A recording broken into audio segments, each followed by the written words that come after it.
Good afternoon, everyone. Everyone who is online, I need you to please turn your cameras on in order to confirm that you are with us.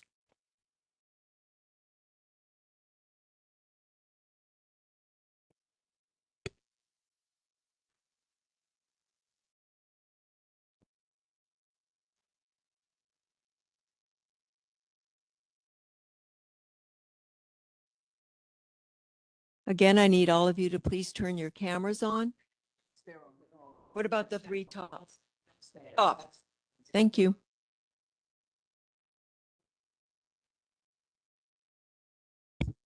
It is 4:30 afternoon. I'd like to call the meeting to order. I'm Patrine Abrams, Vice Chair.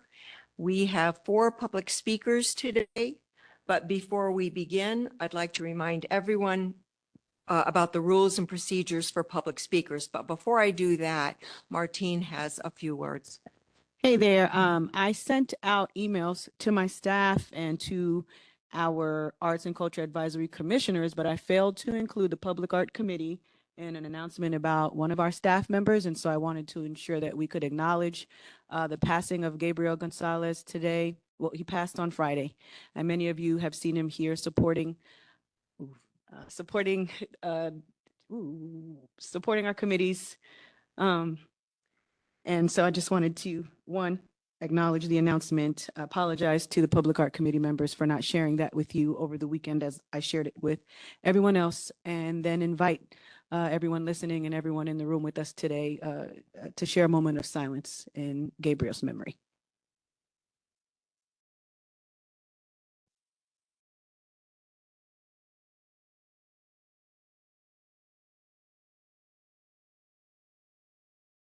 Thank you, thank you, thank you. Thank you, Patrine.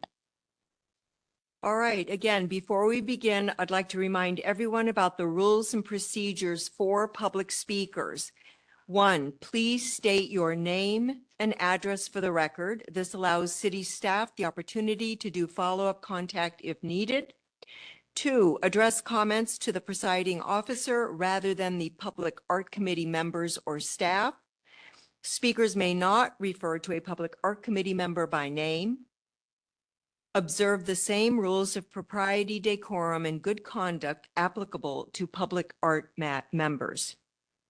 Making personal, impertinent, profane, or slanderous remarks or becoming boisterous while addressing the committee will result in removal from the room for the remaining session of the meeting, and the person shall be barred from further audience before the Public Art Committee during that session. Only one person may approach the microphone at any one time, and only that person at the microphone will be allowed to speak. Finally, each speaker will have 3 minutes to speak. I'd like to welcome our public speakers, the first of whom is Nora Soto. Ms. Soto, if you will please join us.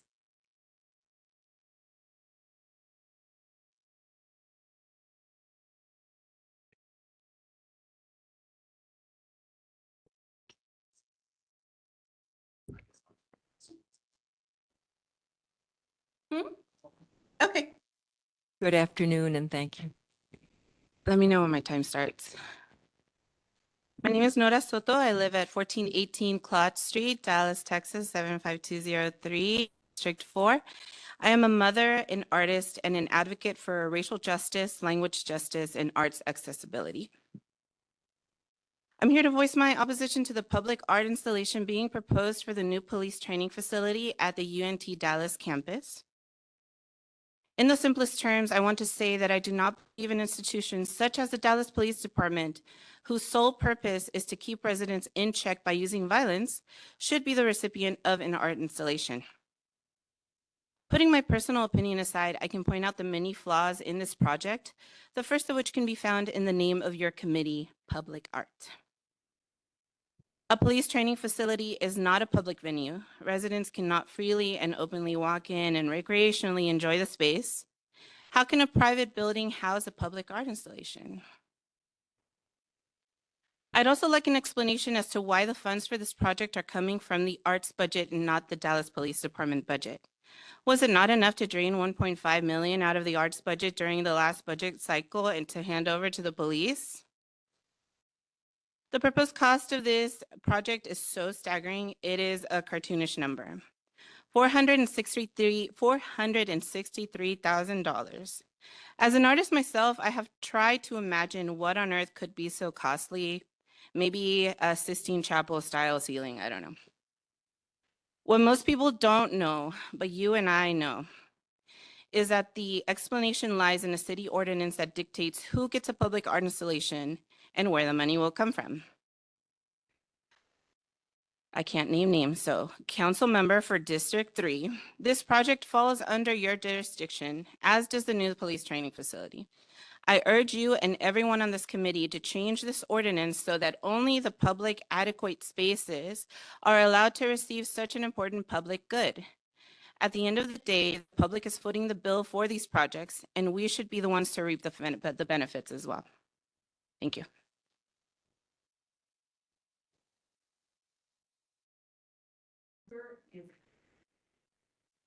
Our next speaker is Alexander Stein.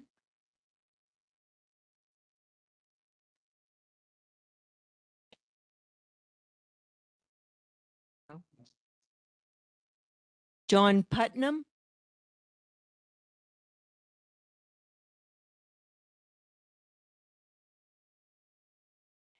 Finally, Sam Williams.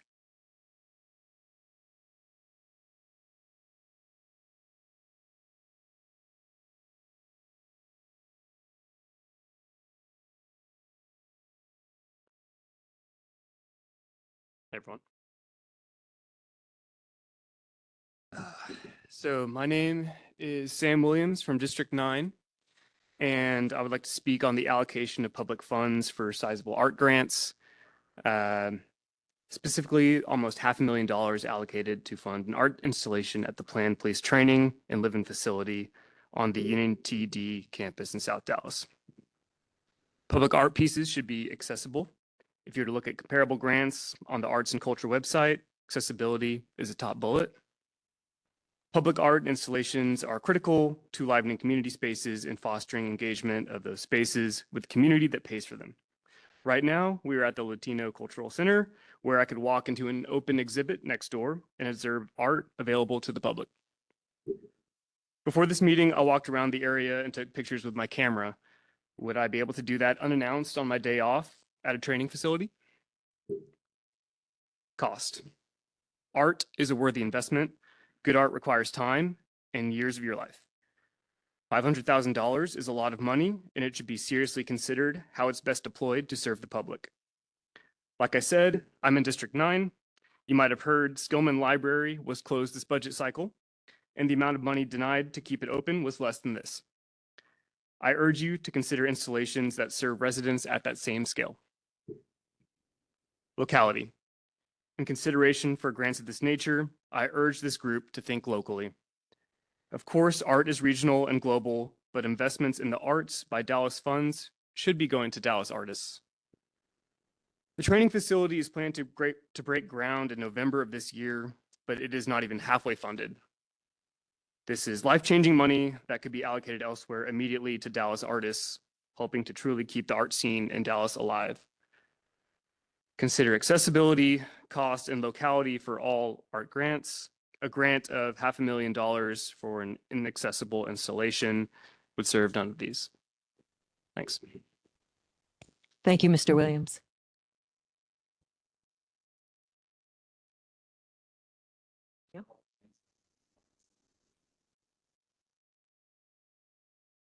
If Alexander Stein or John Putnam have joined us, we'd love to invite you to come and speak. No? Very well.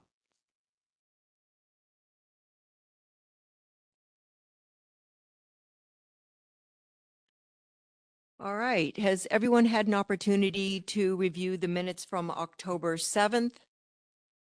Do we have any changes that need to be made? If not, is there a motion to approve the minutes? So moved. So moved. Approved. All right, now we'll get started with our briefings. Guy? Where's Guy?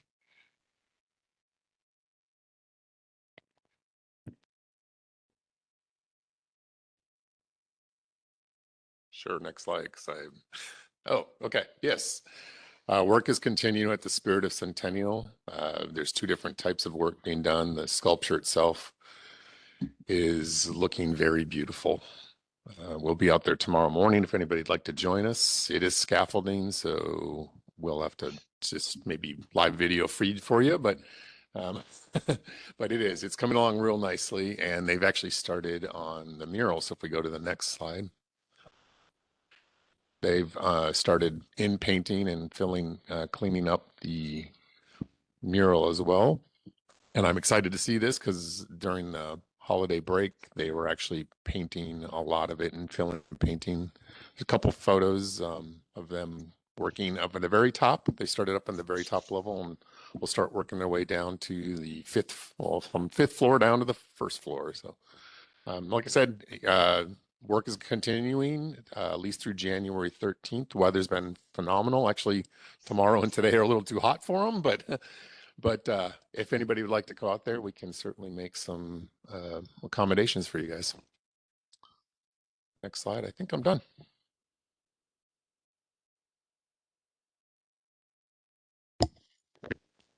Okay, I'll take the lead today. You know what happened over Christmas? A puppy happened. Dallas got a puppy.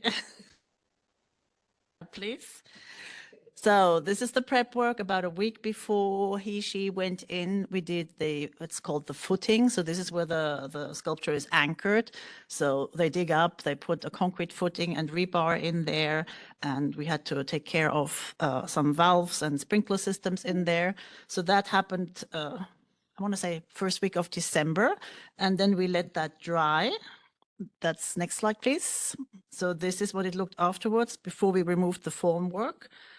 And then finally, December 17, while you guys were all preparing to go on vacation, this is what came to town. And it was so funny because it actually came in one piece with the cloud on it. And I could see it move around Crockett Dog Park. So it did a victory loop.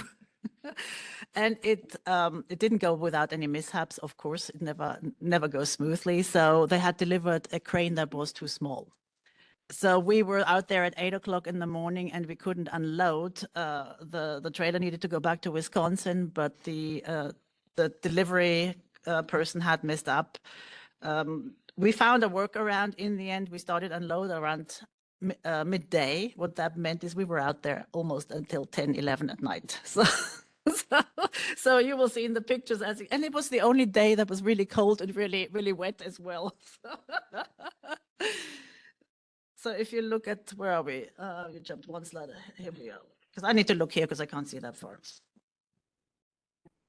So if you go back to the unloading slides, this one, yeah. So we had a nice audience out there at all times. So neighbors were super excited. They came from all corners with their dogs and were out there for hours accompanying us and talking to us.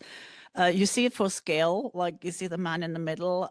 This is how big that dog is. It's really, it was no mean feat to lift, because we basically ended up lifting the dog over 2 fences because Park said they can't remove the fence. So we had to drive on the concrete path, lift it over, drive the crane because it was not big enough to reach into the dog park, and drove the crane in and then lift it from inside back out over. Next one. This is, well, yeah, it was dark, it was raining. So we had it finally over around, it was about 9 o'clock at night. Pouring rain. It was miserable. It was absolutely miserable. My poor Korean artist, she was shivering. She came from New York and had hoped to get a break in Dallas. And it was colder and more miserable than in Brooklyn. But the crew was phenomenal. The installers were just amazing. They drilled, each of these legs is held by 4 bolts. So we have 16 bolts and they pre-drilled those. I didn't even dare. Like I said, do you want to do a dry run? The artist said, do you want to do a dry run? And they said, no, we're going to do it.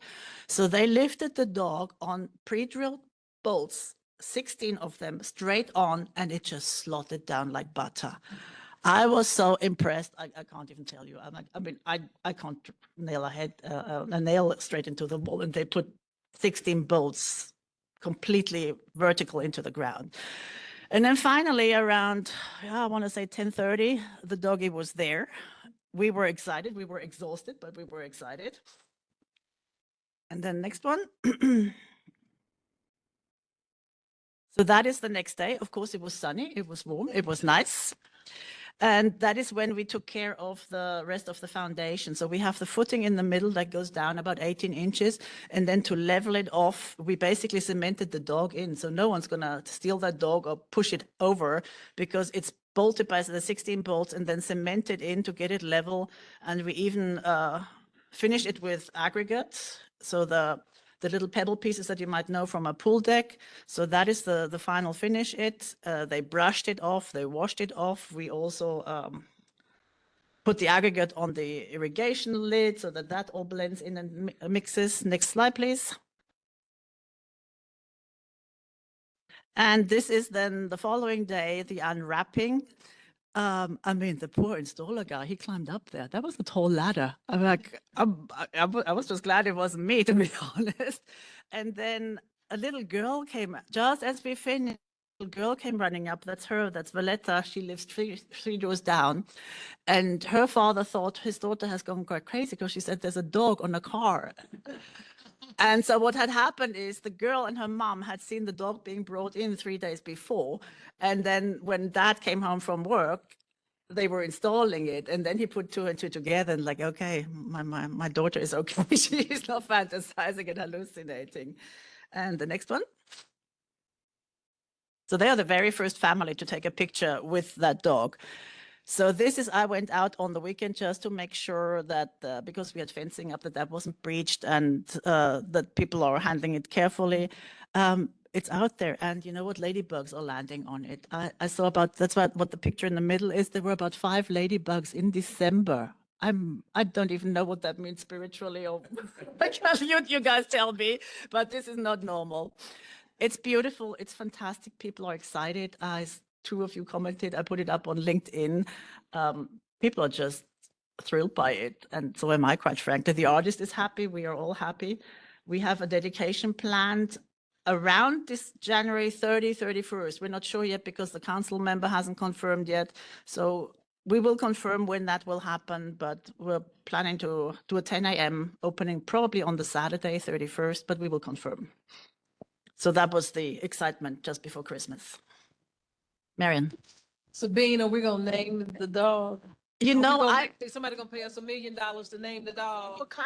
We should do a contest. That's what I was thinking. I thought we could do a naming contest. We will discuss that, and then the artist can select whatever people submit. But I think that would be a nice idea. Yeah.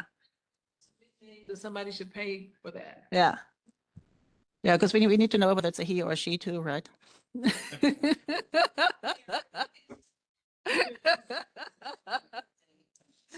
But a name would be cool, yeah, because at the moment it's just it's a cloud dog, so that's yeah. No, a competition would be great. Yeah. Yeah.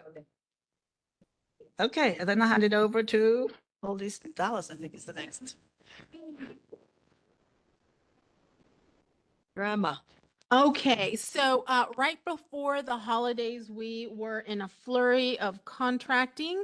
We were able to draft and arrive at a final contract for Anaisa Franco, and so we are now at signature point. So the contract should be routing for signatures at this point. We anticipate a winter 2026 installation for solar pedals.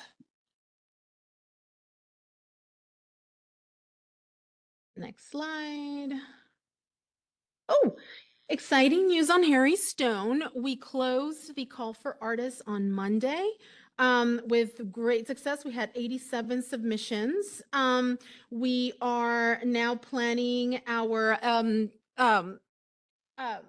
Adriana has been doing a lot of work coordinating our selection panel for Harry Stone. And so we should be having our first round of review and arrival at a short list within the next few weeks or so. As you know, we advertise through CodaWorks, so we've had some interesting new artists apply to our calls. So overall, we're very, very happy on this. We're on good schedule for Harry Stone. Next slide. Right, so Reverchon is officially closing community engagement, and we will review all the requirements to create the scope for the RFQ. Probably will be launched later this month. I am also forming the selection panel for this project. We already have secured a community member. I know there's going to be a lot of excitement about this location, and Jerome is our liaison, correct? Yeah, so we're working on writing and posting.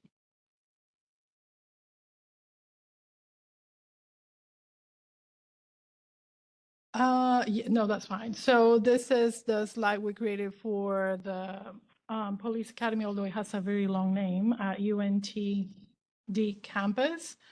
We're still working on our community surveys. They're going to be digital. We know there are going to be 3 of them, launching different audiences, UNTD campus. Another one is for Police Academy trainees and officers and, officers in training and so forth.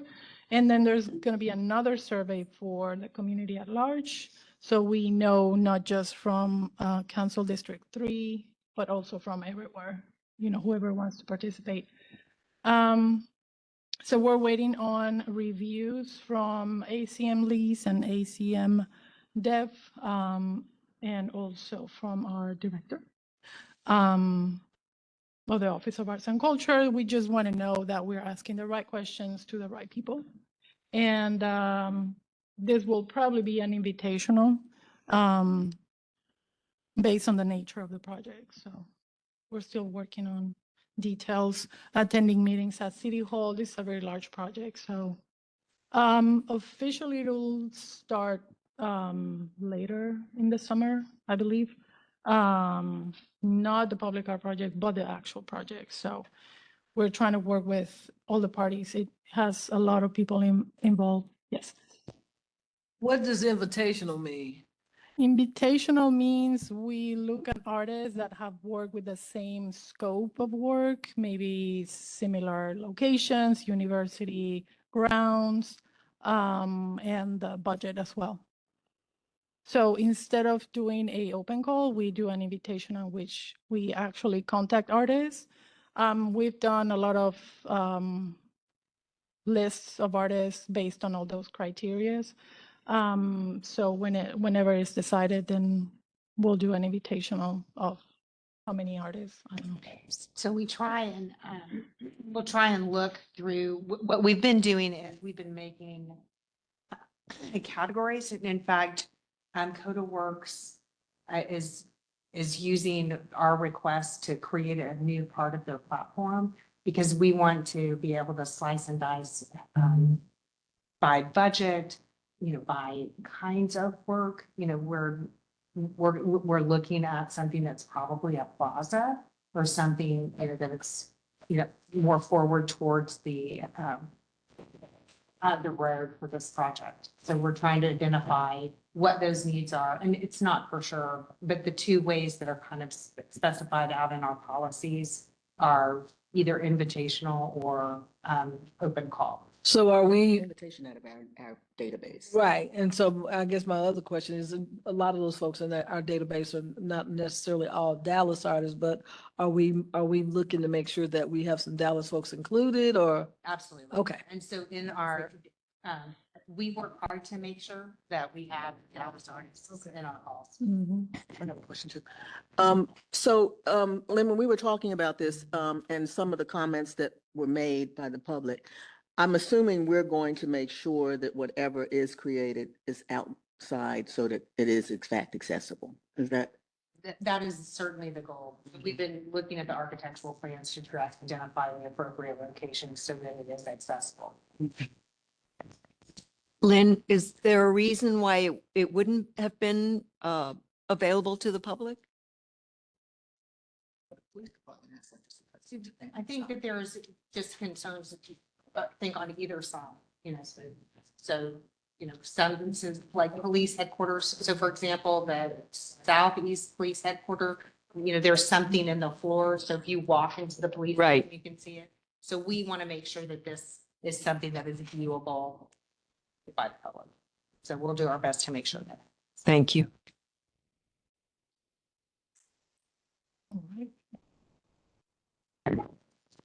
Moving on. Is it? Yep.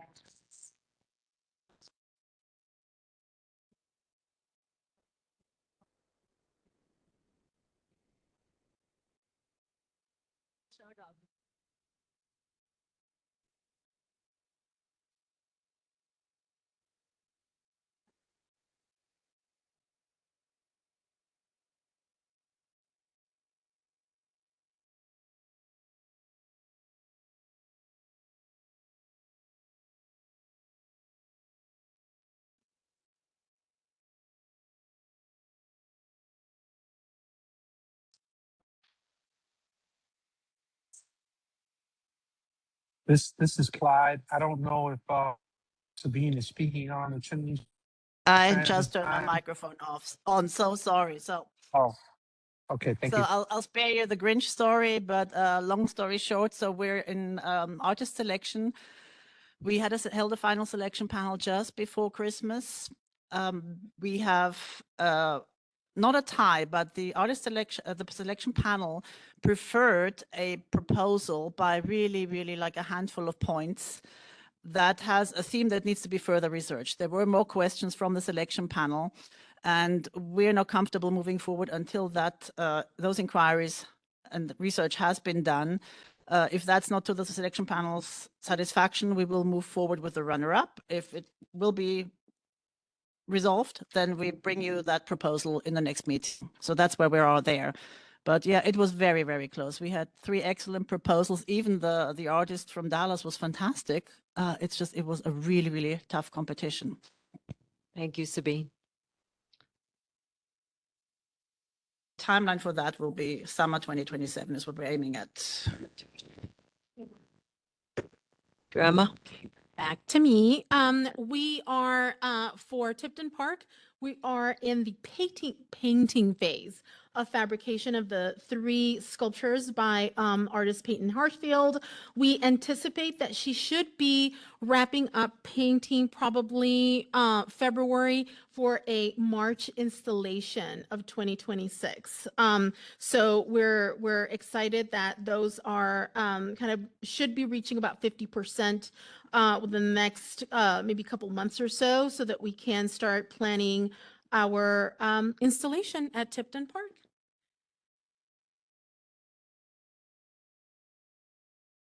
Next slide.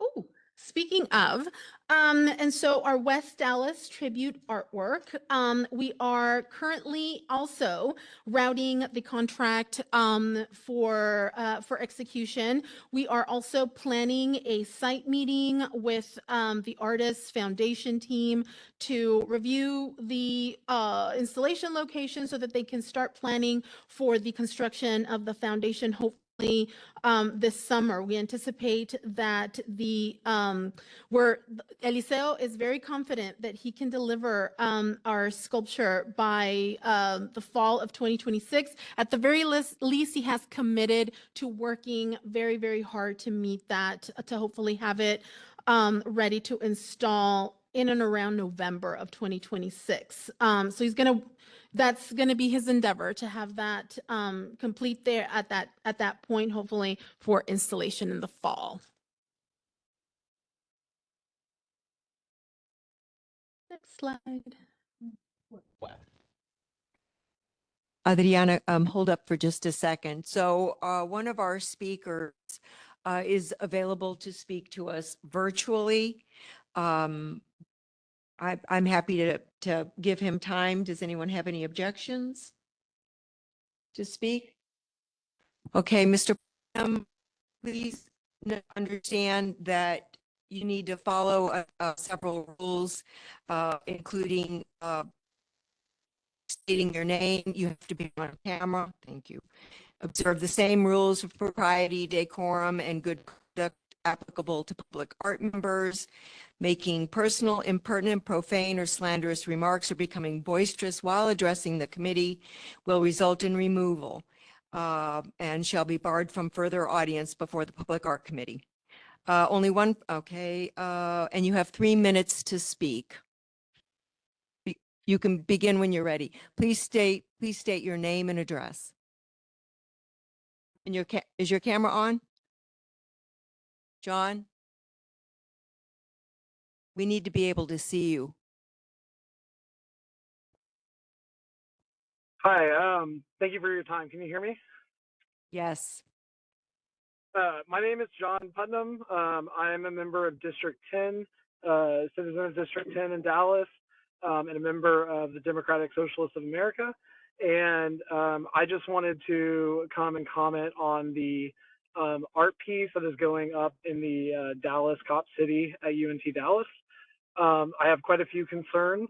One being that this is not a public space truly for the public, the way that a library, a pool, a government building like City Hall would be.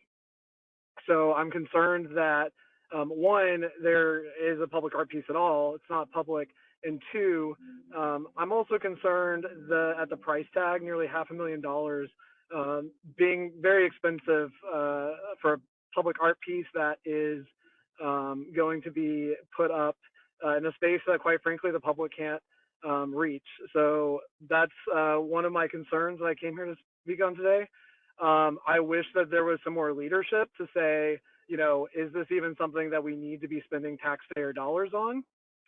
But I would like to just add that if this art piece does happen to have to go through, I think that it's important that it speaks to the history of policing in a fair way, that it's a reminder to the trainees that they are here to serve the people and not to terrorize the people.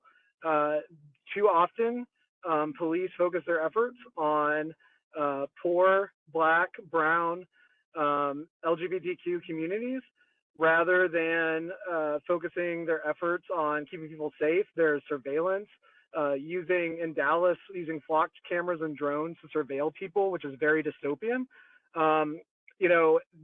There should not be a surveillance state. We should be community policing, and they should be reminded of the people that they're here to serve. The history of things like police being established in this country to enforce slave codes, things like police being used to attack indigenous peoples. And sorry, I lost my notes. But I just think that it needs to be a reminder of who the police serve, that they're accountable to the people if there's going to be an art piece at all. But yes, I'm very concerned about this, and I appreciate your time. Thank you for letting me speak. Thank you very much for sharing your concerns.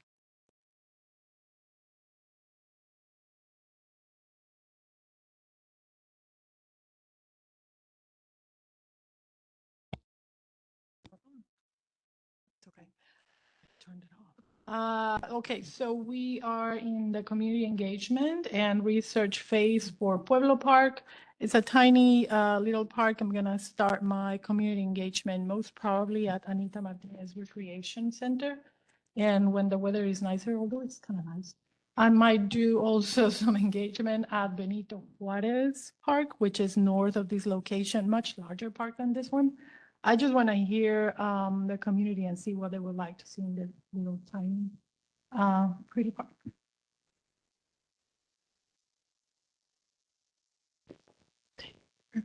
Sabine? Yeah, Singing Hill. Oops. Singing Hills comes with a bang.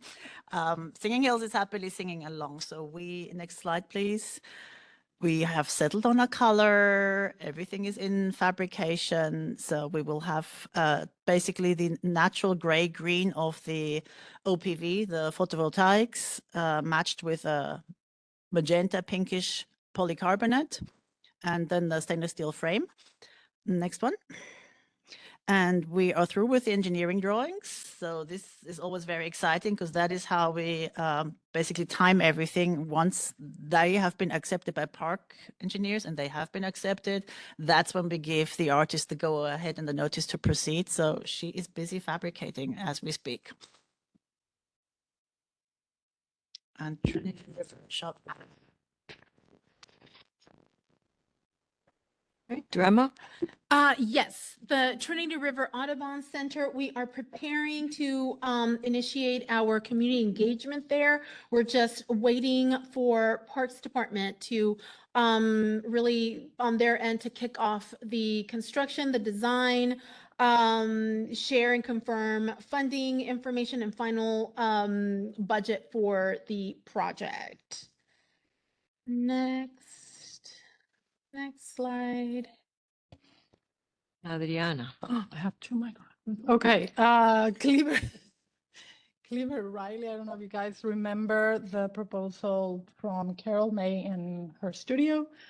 It was reviewed, the design went into ADA compliance reviews, and it was determined that it needed some changes.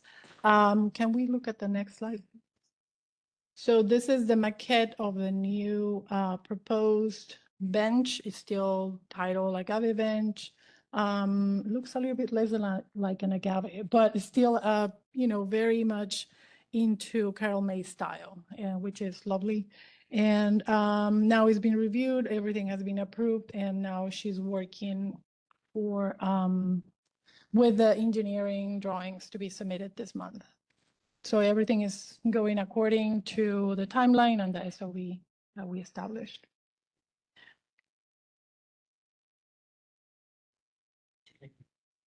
All right, Cotillion, this is another small park. I'm gonna start community engagement as well this month. Just identifying locations where I can talk to people. And I also started my research on this project. So we have a bunch of initiated projects in those stages. I'm looking. It's not on this list. It's not. No.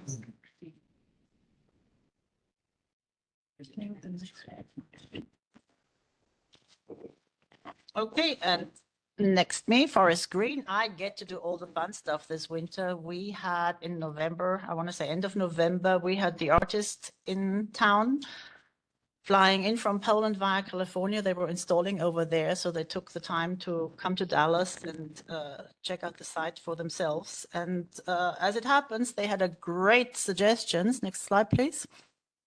They suggested, so on the left, you see Mirek Strusik and his assistant Jakub and the artwork. And then if you go to the next one, it was, of course, another rainy day, the one rainy day in November that we had guests in town, but we made good use of his umbrella because he looked at the site and he said, well, can't we move the artwork out towards the street level? We had it close to the building so that it's visible from inside the library. It will be among the trees in the back because there was an original path there already. And the artist said, well, it would be so much more visible. And at night, the lights, remember, it has all those LEDs, they would reflect in those windows a lot more if we move it out to the street level. And there was that question of raising money for seating. If we're near the street, all the seating discussion would fall away as well because it's too close to the street. So this is what we propose to library management now. We're waiting on them to say if they're happy with the new location in this location, as indicated by the umbrella and the assistant. And once we know that, he's already happily working on the final design for the work. But so we will go into fabrication once library has confirmed. So everything is on track there.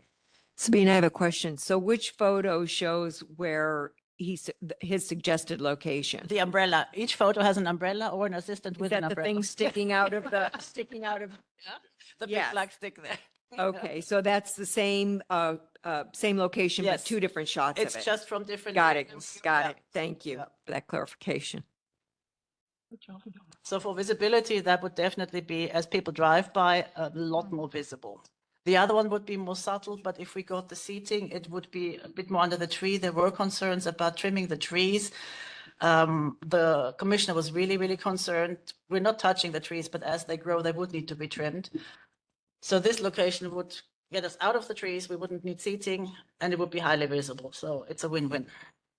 Thank you.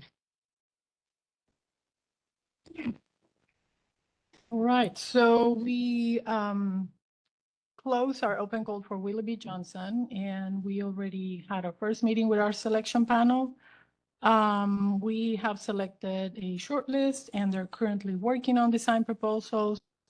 Most probably we'll have another meeting to select a finalist mid-February, and then we'll present to you guys who was selected. So that's the state project. Yes, so we didn't choose 3, but 4 finalists. So yeah, shortlisted, so that was fun. Thank you. I was gonna say the selection panel was very supportive of our Dallas artists. So that was nice. Drama. Okay. Oh, we had a time. So we are in the midst of community engagement. We're about to wrap it up, but Lynn suggested that we hold a community engagement event near, because there's right at the roundabout, there is a dog park very close by to it.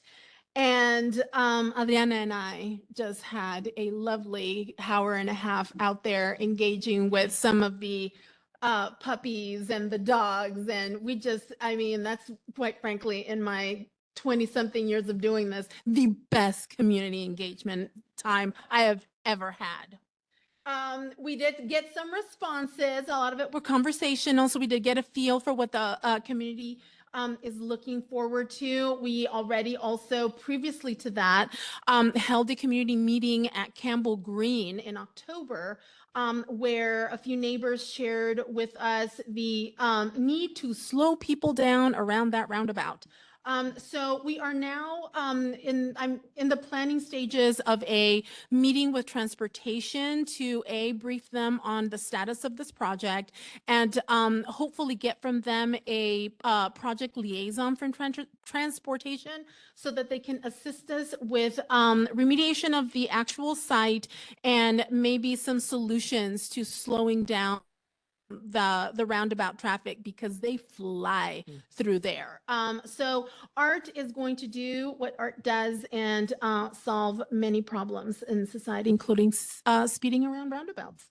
So we're hoping that having something there that really grabs people's attention, and hopefully to the point where it wants not necessarily engage in the way we usually do, but certainly, hey, there's something here, let's slow down. It will kind of fulfill that purpose. So moving along on Keller Springs. So we're very happy where we are at Keller. Yeah, the survey is still open if you know, or if you would like to provide some feedback, if you drive around that area, if you have experienced that roundabout that is very fast, please pass this over. It's open until January 17 for more feedback. So if you can help us, just spreading it in your venues. Yes. I have a question or comment. I volunteered to be a liaison for this project, but I didn't follow up on that, so I apologize if there's anything that I could do now. That I would still like to. That's all the issue. I didn't tell you.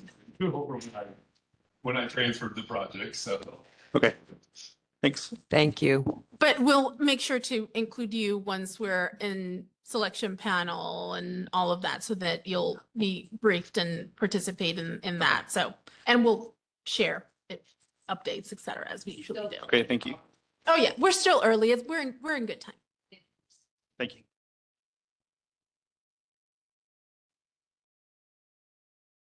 Campbell Green. Okay, so Campbell Green is going to start the renovation of the building, the actual rec center and the park. I believe they're going to start with the playground in the summer, sometime in June, and then they will follow up with the renovation of the actual building.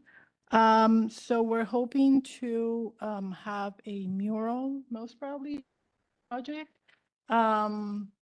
Very interested, the stakeholders of these community to participate. So I'm going to have my first official community engagement informational meeting on the 22nd of this month. If you would like to attend, I think it's at 11:30. So it's basically just starting the formal information phase for people to know what's going to happen. A lot of people have been attending the actual renovation meeting from the Parks Department, so they know something is coming. So that creates excitement for us. So I'm just going to piggyback on that audience and then start my engagement. Thank you. Vickery Park, so that's the colorful mural. So we're done with risk review. We're insurance compliant. The Office of Risk Management has agreed everything. We were ready to go before council next week, actually. As it turns out, the council thresholds have changed, so we don't need that anymore, which will speed our process up. We're now doing an AA. So that should speed contracting up considerably by at least a month or two. Artist is happy about that. We are happy about that. Next slide, please, just as a reminder what it looks like. So we should start getting under contract probably by March, February, March, I think. Terrific. Now there's Dallas born. Yes, Dallas born. Well, no, he was not born. He was born in Mexico, raised and lived in Dallas, and then made career. And I think he's in New York now. Yeah. Went to Booker T. Yeah. Who is it? What's his name? Victor Quinones. He works as marketee, and he's already agreed to do community engagement with Booker T students once he's working. Wonderful. And the next one is mine as well. That's a new project of mine, Preston Royal Branch Library. So we are working with the designers and architects on this one. If you can show us the next picture.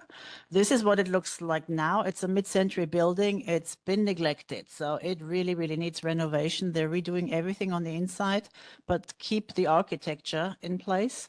And that is one of our requirements that we were given is whatever artwork we put in or outside of the library has to complement or be in keeping with the existing architecture. So I'm in community engagement right now. Next slide. Here is the QR code. If that area is of interest to you, if you know the area, please fill in a community survey. I did some office hours out there. So I did the dot exercise where people could come by, and I gave them just examples of what we could do. And they just put their little dots on their favorite artworks. So at the moment, we're favoring floor mosaics, ceiling lights, which is difficult because the ceilings are very, very vaulted and low, and some playful seating for children. So it will be a combination thereof. But right now, I'm working on getting the RFQ together. And we have yard signs out there. That's the next slide, to invite more community engagement. I will say this. That Sabine's community engagement with the team, she went to the sewing circle and to the art group and visited story time. And the architects are actually using our public art community engagement information to inform how they are designing this building. So congratulations to our team on that. And one thing, just for fun. So I went out to meet the fiber artists and the knitters, and they stood me up. They had their party somewhere else because they wanted to drink alcohol and were not allowed in the library that Friday. But they still gave me some answers. So.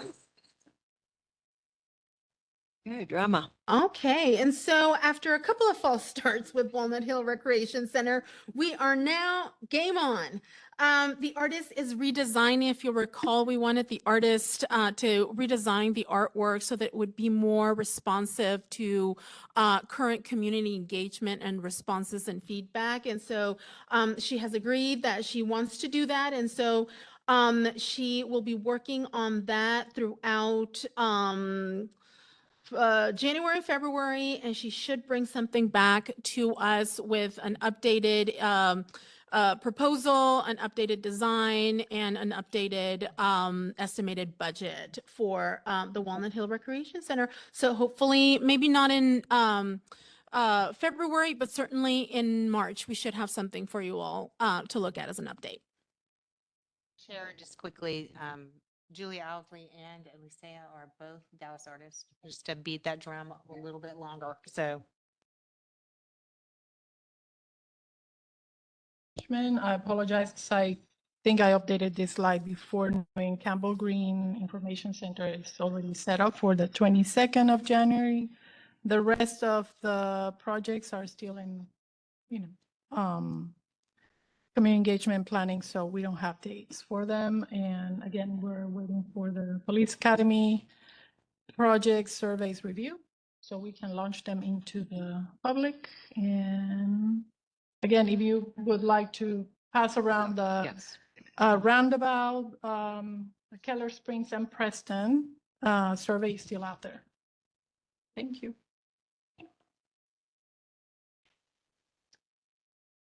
All right. Do we have anything on the concrete poetry citywide? Any updates? No slide for it. I'm actually working on sending out requests for panelists right now. MAG has gone through the list and disqualified the ones that didn't meet the requirements. And I actually finished, once she was doing that, she actually finished her panelist review selection and has hers done. So yeah, I'm supposed to get it done today, but by tomorrow, by gosh, we'll send out a request to the panelists that were pre-approved on a list in, I believe, February or April, well, sometime last year. So yep, we'll get that panelist selection going.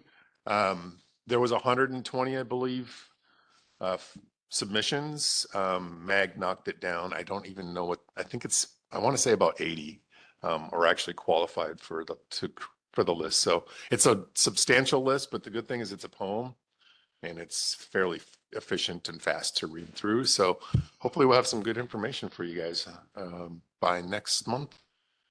Give you a really good update. Do we have any updates on Roland Parish or historic Elmwood? Not today. not at the time. Thank you. Substantial. Okay. As Krista is not here today. Krista, would you like to go? Do you have an update on new public art projects? Krista? I'm here. I just want to say thank you for filling in today as I'm out of the country, but I have nothing else to say, and I look forward to seeing everybody in person next month. And thank you to the team for moving everything along. We have a lot going on. Thank you. We'll see you next month. Anything else before we adjourn?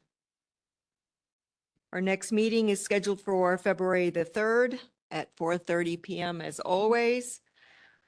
And if there is nothing else, we are adjourned. Happy New Year, everybody. Same to you. Thank you.